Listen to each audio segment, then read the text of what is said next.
ஞானானந்தமயம் தேவம் நிர்மலஸ்படிகாகிருதிம் ஆதாரம் சர்வ வித்யானாம் ஹயக்ரீவம் உபாஸ்மகே. அஸ்ட்ரோ டிவி நேயர்களுக்கு அஸ்ட்ரோ கேஎஸ் ஐயங்காரின் பணிவான நமஸ்காரங்கள்.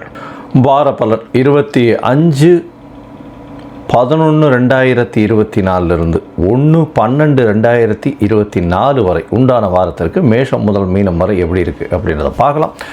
முதல்ல இந்த வாரத்தில் உண்டான கோல்சாரம் என்ன, இந்த வாரத்தில் வரக்கூடிய விசேஷ நாட்கள் என்ன, இந்த வாரத்தில் எந்தெந்த ராசிக்காரர்களுக்கு சந்திராஷ்டமம் அப்படின்னு வருஷப்படுத்தி பார்க்கலாம்.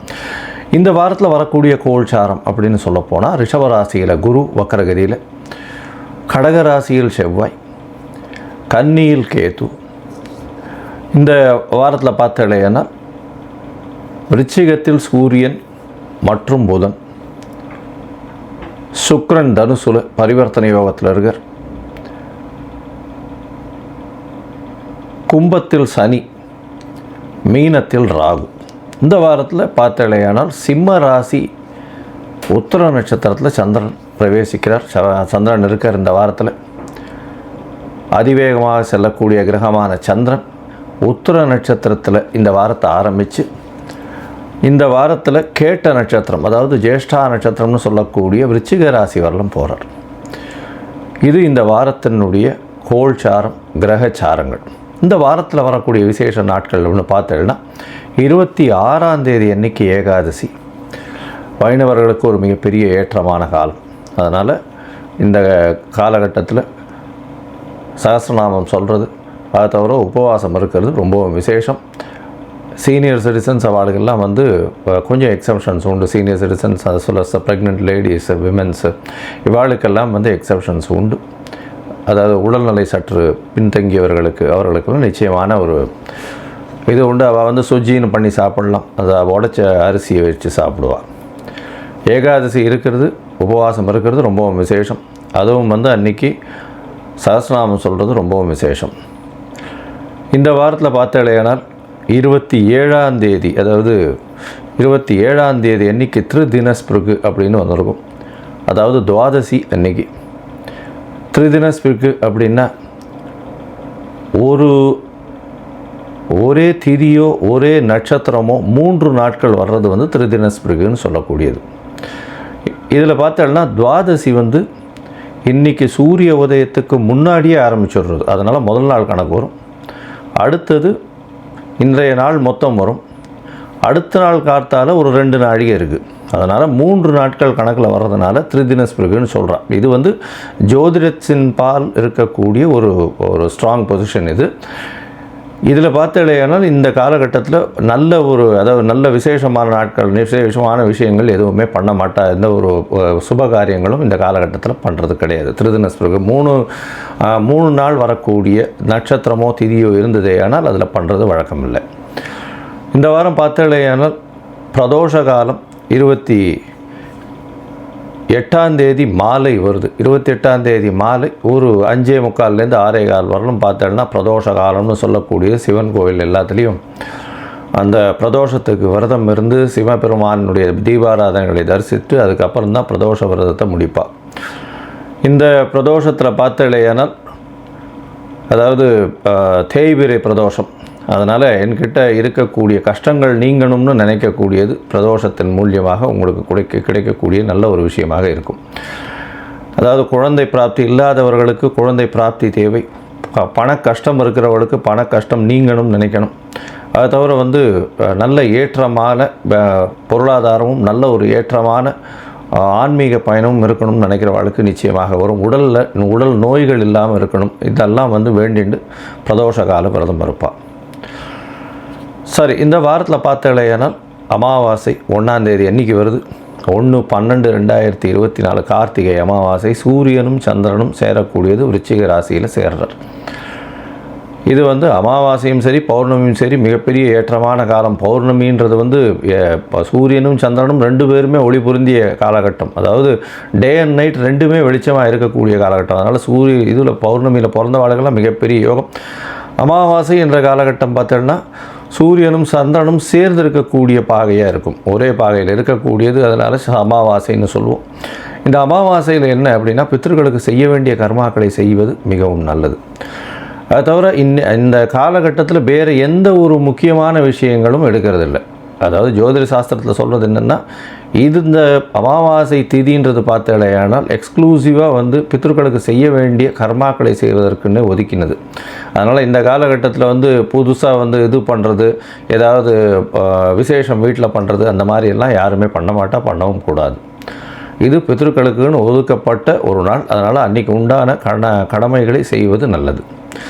சரி, இந்த வாரம் எந்தெந்த ராசிக்காரர்களுக்கு சந்திராஷ்டமம்னு பார்ப்போம். சந்திராஷ்டமம்னா உங்களுடைய ராசியிலிருந்து 8ஆம் இடத்துல, பிறந்த ராசியிலிருந்து 8ஆம் இடத்துல இன்றைய கோச்சார நிலையில் சந்திர பகவான் போகக்கூடிய காலகட்டத்தை சந்திராஷ்டமம்னு சொல்கிறோம். சந்திராஷ்டமம்னா சந்திர பகவான் மதிகாரகன், அவர் மறைந்து இருக்கக்கூடிய காலகட்டத்தை சந்திராஷ்டமம்னு சொல்கிறோம். அதனால் இந்த காலகட்டத்தில் புதிய முயற்சி வேண்டாம். தேவையற்ற, அதாவது யாருக்கும் ஜாமீன் கையெழுத்து போடுறது அந்த மாதிரியான விஷயங்கள் பண்ணாதீங்க. தேவையற்ற காசிப்பிங்ஸ் பண்ணாதீங்க. ரொம்ப அதாவது எந்த ஒரு விஷயத்துக்கும் டக்குன்னு ரியாக்ட் பண்ணி இந்த மாதிரியான விஷயங்களில் இருக்காதீங்க. பொறுமையாக இருக்கிறது ரொம்பவும் நல்லது. அது தவிர வெளியூர் வெளிமாநில பிரயாணங்களை தவிர்க்கிறதும் நல்லது. ஒருவேளை பண்ண வேண்டிய கட்டாயம் இருக்குது, அதாவது நீங்கள் ஒரு டெசிஷன் எடுத்தே ஆகணும் அந்த காலகட்டத்தில் அப்படின்னா, சந்திர பகவானுக்கு உண்டான எளிய பரிகாரம்னு சொல்லக்கூடியது அகத்திக்கீரைக்கட்டு. ஏன்னா துவாதசியும் வருது இந்த வாட்டி. அகத்திக்கீரைக்கட்டு அருகில் இருக்கக்கூடிய கோசாலையில் வாங்கி பசுமாட்டுக்கு கொடுங்க. உங்களுடைய சந்திராஷ்டமத்தின் தாக்கமும் குறையும். அதனால் கோசாலையில் கொண்டு போய் அகத்திக்கீரைக்கட்டு கொடுக்கறது பெரிய ஏற்றத்தை கொடுக்கும். சரி, இந்த வாரம் 25/11/2024 1/12/2024 வரும் உண்டான வாரத்தில் என்னென்ன பலன்கள்னு பார்ப்போம். அதற்கு முன்னாடி என்னுடைய மொபைல் நம்பர் கீழே ஸ்க்ராலிங்கில் வந்துட்டுருக்கு.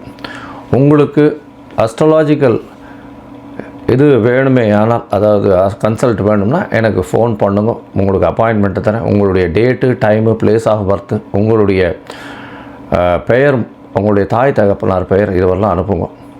என்னுடைய கட்டணம் என்னென்னு சொல்கிறேன், அதை போடுங்க. அதுக்கப்புறம் உங்களுக்கு ஜாதகத்தை போடுறேன். அதில் சந்தி இருக்கான்னு பார்க்கணும். நட்சத்திர சந்தி, பாத சந்தி, லக்ன சந்தி. அதனால் எனக்கு தெரிஞ்சு ஒரு 40-50 வயசுக்கார நிறைய பேர் பார்த்தேன்னா துலா ராசின்னு சொல்லிட்டு இருப்பா, விருச்சிக ராசி விசாக நட்சத்திரமாக இருக்கும். இல்லைன்னா கன்னியா ராசின்னு சொல்லிட்டு இருப்பா, சித்ரா நட்சத்திரம்னு, ஆனால் துலா ராசியில் இருப்பா. இந்த மாதிரி உடைப்பட்ட நட்சத்திரங்களுடைய சந்தி இருக்கும்பொழுது ராசிகளே மாறிப்போகும். அதே மாதிரி லக்னமும் மாறி போகக்கூடிய, டிகிரியை வச்சு மாறி போகக்கூடிய வாய்ப்புகள் ரொம்பவும் அதிகம். இதனால் பலன்கள் எல்லாமே மாறும். நல்ல தசாபுக்தி நடக்கிறதுன்னு நினச்சிட்டு இருப்போம், அந்த காலகட்டத்தில் மிகுந்த கஷ்டத்துக்கு ஆளாயிருப்போம். அதற்கு முக்கியமான காரணம் அப்படின்னு பார்த்தாலேயானால் உங்களுடைய லக்ன புள்ளியை குறிக்கிறதும், சந்திரன் இருக்கக்கூடிய புள்ளியை குறிக்கிறதும், சந்தி இருக்கான்றது பார்க்குறதும், சந்தி இல்லாமல் உங்களுடைய ஜாதகத்தை போட்டு உங்களுடைய நேரத்துக்கு கணித்து அதற்கு பிறகு உங்களோட டிஸ்கஷனுக்கு டைம் அப்பாயின்மெண்ட் கொடுப்பேன். அதனால் உங்களுக்கு அஸ்ட்ராலஜிக்கல் கன்சல்ட் தேவைப்பட்டதுன்னா என்னை காண்டாக்ட் பண்ணுங்க. இப்போது மேஷம் முதல் மீனம் வரை 25/11/2024 1/12/2024 வரை உண்டான பலன்களை ஒன்றொன்னா பார்க்கலாம். கன்னி, உத்தரம், ஹஸ்தம், சித்திரை இந்த 3 நட்சத்திரம் 9 பாதங்களை கொண்ட ராசி. ராசியின் அதிபதி புத பகவான் ராசிக்கு 3ஆம் இடத்துல இருக்கார். இந்த வாரம் பார்த்தீங்கன்னா உங்களுடைய ராசிநாதனோடு சேர்ந்து சூரியனும் இருக்கார். மறைந்த இடத்தில் புதன் நல்ல ஒரு ஏற்றத்தை கொடுக்கக்கூடிய காலகட்டமாக அமைப்போகிறது. உங்களுடைய ராசியில் கேது பகவான் இருக்கிறதுனால சிறு சிறு தொல்லைகள் உடல்நலத்தில் வரக்கூடிய வாய்ப்புகள் உண்டு. ஏன்னா 9ஆம் இடத்துல இருக்கக்கூடிய குரு பகவான் வக்கரகதியில் இருக்கார். அதனால் சின்ன சின்ன தொல்லைகள் நிச்சயமாக வரக்கூடிய வாய்ப்புகள் நிச்சயமாக உண்டு. உங்களுடைய ராசிக்கு பார்த்தாலேயானால் 3ஆம் இடத்துல சூரியன் 12ஆம் அதிபதி 3ஆம் இடத்துல இருக்கார். 12ஆம் அதிபதினு சொல்லக்கூடியவர் 3ஆம் இடத்துல இருக்கிறது அப்படின்றது நல்ல ஒரு ஏற்றம் கிடைக்கும். 3ஆம் இடம்னு சொல்லக்கூடியது உங்களுக்கு முயற்சி ஸ்தானம்னு சொல்கிறது. வெளிநாடு போகணுன்னு பார்த்துட்டு இருக்க ஆளுகள்லாம் நிச்சயமாக வெளிநாடு போகக்கூடிய வாய்ப்புகள் இந்த வாரத்தில் வரும். உங்களுடைய ராசிக்கு பார்த்தாலேயானால் 4ஆம் இடத்தில் இருக்கக்கூடிய சுக்கிரன் பரிவர்த்தனை யோகத்தில் 9-4 பரிவர்த்தனை ஆகிறது ரொம்ப பெரிய விசேஷம். இதன் மூலியமாக பணவரவிற்கு பஞ்சம் இருக்காது. புதிய வீடு மனை வாங்கக்கூடிய வாய்ப்புகள் நிச்சயமாக இருக்கும். இருந்தாலும் 4ஆம் இடத்தில் வக்கர குருவாக பரிவர்த்தனை ஆகிறது. அதாவது 4ஆம் இடத்தில் இருக்கக்கூடிய சுக்கிரன் 9ஆம் இடத்தில் வக்கர குருவோட பரிவர்த்தனை. இதன் மூலியமாக பார்த்தோம்னா தாயின் உடல்நிலையில் சற்று பின்னடைவு இருக்கக்கூடிய காலகட்டமாக அமைப்போகிறது. உங்களுடைய ராசிக்கு 2ஆம் அதிபதி 4ஆம் இடத்துல இருக்கிறதன் மூலியமாக புதுசாக வீடு மனை வாங்கக்கூடிய வாய்ப்புகள் நிச்சயமாக வரும். அது தவிர பார்த்தாலேனால் 9ஆம் இடத்துல போய் சுக்கிரன் 9ஆம் இடத்துல வந்து பரிவர்த்தனை அடைகிறதுனால நல்ல ஒரு பாக்கியம் கிடைக்கும். அதாவது ஏதாவது ஒரு லக்கு ஒன்று ஃபேவர் பண்ணும். திடீர்னு வந்து எதிர்பாராத இடத்துலேருந்து திடீர் பணம் வரக்கூடிய வாய்ப்புகள் நிச்சயமாக இருக்கும். அது தவிர மேல் படிப்புக்காக வெளிநாடு போகக்கூடிய பாக்கியம் இந்த வாரத்தில் வரும். உங்களுடைய ராசிக்கு 6ஆம் இடத்துல சனி பகவான், அதாவது சனி பகவான் 6ஆம் இடத்தில் ஆட்சி பெற்று போயிருக்கிறது ரொம்ப விசேஷம். வேலை பளு அதிகமாக இருக்கும். வேலையில் உங்களை தாண்டி யாரும் எதுவும் செய்ய முடியாது. நீங்கள் செய்யக்கூடியது எல்லாமே வெற்றியில் போய் விடியக்கூடும். உங்களுக்கு வந்து போட்டிக்கு வரக்கூடியவர்கள் எல்லாமே வந்து தோல்வி வரக்கூடிய வாய்ப்புகள் உண்டு. அதீதமான வேலை, அதீதமான முயற்சி, அதீதமான நம்பிக்கை நிச்சயமான வெற்றியை உங்களுக்கு கொடுத்தே தீரும். சிறு சிறு தடங்கள் வந்தாலும் வெற்றி நிச்சயமாக கிடைக்கக்கூடிய காலகட்டமாக இந்த வாரம் அமைய போகிறது. உங்களுடைய ராசிக்கு சமசப்தமத்தில் ராகு பகவான், அதனால் வந்து எதிராளிகள் மூலியமாக திடீர் பணவரவு வரக்கூடிய வாய்ப்பு, எதிராளிகள்னு சொல்லக்கூடிய நண்பர்கள் மூலியமாக திடீர் பணவரவும், பார்ட்னர்ஷிப்பில் வந்து நல்ல ஒரு திடீர் மாற்றங்கள் ஏற்படக்கூடிய வாய்ப்புகளும் உண்டு. இந்த வாரம் உங்களுடைய ராசிக்கு 3-8 அதிபதி அவர் 11 போய் நீச்சப்படுறார். இந்த காலகட்டம் பார்த்தாலேயானால் 3, 8, 11 எல்லாமே ஆபோகுலி ஸ்தானமாக வரக்கூடியதுனால நல்ல ஒரு பணவரவுக்கு பஞ்சம் இல்லாமல் இருக்கும். பணவரவு அதீதமாக இருக்கக்கூடிய காலகட்டமாக இருக்குது. இந்த வாரம் உங்களுடைய ராசிக்கு 11ஆம் அதிபதினு சொல்லக்கூடிய சந்திரன் உங்களுடைய ராசிக்கு 12ஆம் இடத்துல இந்த வாரத்தை ஆரம்பிக்கிறார். 12ஆம் இடத்தில் பார்த்தாலேயானால் 25/11/2024 2/12/2024 வரை உண்டான காலகட்டத்தில் 25ஆம் தேதி காலத்தால் ஒரு 8 மணி வரலும் சந்திரன் உங்களுடைய ராசிக்கு 12ஆம் இடத்துல இருக்கார். 12ஆம் இடத்துல இருக்கக்கூடிய சந்திரன் நல்ல ஒரு ஏற்றத்தை கொடுக்கக்கூடிய காலகட்டம். 11ஆம் அதிபதி 12ஆம் இடத்துல இருக்கார். அதனால் லாபங்கள் அதீதமான செலவுகளோடு போகக்கூடிய வாய்ப்பு, அதுவும் உங்களுடைய முயற்சிக்கு நீங்கள் செலவு பண்ணக்கூடிய காலகட்டமாக அமையும். அதற்கு பிறகு உங்களுடைய ராசியிலேயே வந்து சந்திர பகவான் வரார், கேதுவோட சம்பந்தமாக 11ஆம் அதிபதி உங்களுடைய ராசியில் வரும்போது சிறு சிறு உடல் நலத்தில் பிரச்சனையை கொடுப்பார். சளி இந்த மாதிரியான பிரச்சனை, இருமல், சளி அந்த மாதிரியான பிரச்சனைகளும் உடலில் வந்து தண்ணீர் பதங்கள் அதிகமாக போகக்கூடிய வாய்ப்புகள் நிச்சயமாக இருக்கும். அதை தவிர பார்த்தாலேயானால் ராசியிலேயே சந்திரன் உங்களுடைய ராசிக்கு 27ஆம் தேதி மாலை ஒரு 6:45-7 மணி வரலும் இருக்கக்கூடிய காலகட்டமாக அமைகிறது. 11ஆம் அதிபதி ராசியில் இருக்கிறதுனால பணவரவிற்கு பஞ்சம் இருக்காது. எடுத்த காரியங்களில் வெற்றி பெறக்கூடிய வாய்ப்புகள் நிச்சயமாக இருக்கும். உங்களுடைய ராசிக்கு 2ஆம் இடத்துல சந்திரன் போகிறார். 2ஆம் இடம் அப்படின்னு சொல்லக்கூடியது தனஸ்தானத்தில் 11ஆம் அதிபதி போய் உட்கார்றார், லாபஸ்தானாதிபதி. இதன் மூலியமாக நல்ல ஒரு ஏற்றம் கிடைக்கக்கூடிய காலகட்டமாக அமைகிறது. இந்த வாரத்தில் பார்த்தாலேயானால் 2ஆம் இடத்துல வந்து சந்திர பகவான் போகிறார். சந்திரன் 2ஆம் இடத்துல போகிறது 11ஆம் அதிபதி 2ஆம் இடத்துல போகிறது 27ஆம் தேதி மாலையிலிருந்து 30ஆம் தேதி காலை வரலும் இருக்கக்கூடிய காலமாக அமைகிறது. அது தவிர பார்த்தாலேயானால் இந்த இடத்துல பணம் வரவு நல்லபடியாக இருக்கும். அதாவது உங்களுக்கு 11ஆம் அதிபதினு சொல்லக்கூடிய லாபஸ்தான அதிபதியே வந்து உங்களுடைய ராசிக்கு 2ஆம் இடத்துல இருக்கிறதுனால தொழிலில் அபரிமிதமான ஏற்றம் கிடைக்கக்கூடிய காலகட்டமாக அமைகிறது. உங்களுடைய ராசிக்கு 3ஆம் இடத்துல சந்திரன் போகிறார். எப்போது, அதாவது 30ஆம் தேதியிலிருந்து காலையிலிருந்து 2ஆம் தேதி காலை வரலும் இருக்கக்கூடிய 2ஆம் தேதி காத்தால் ஒரு 8 மணி வரலும் 4:30 மணி வரலும் சந்திர பகவான் 4:15 மணி வரலும் சந்திர பகவான் உங்களுடைய ராசிக்கு 3ஆம் இடத்துல இருக்கார். பரிவர்த்தனை யோகம் வருது. இந்த காலகட்டத்தில் செவ்வாயும் சந்திரனும் பரிவர்த்தனை யோகம், திடீர் யோகங்கள் வரும். முயற்சிகள் எல்லாமே வெற்றி பெறக்கூடிய காலகட்டமாக அமைய போகிறது. இந்த வாரத்தில் இந்த கன்னியா ராசிக்காரர்கள் software engineers, hardware engineers, art directors, அது தவிர வந்து இந்த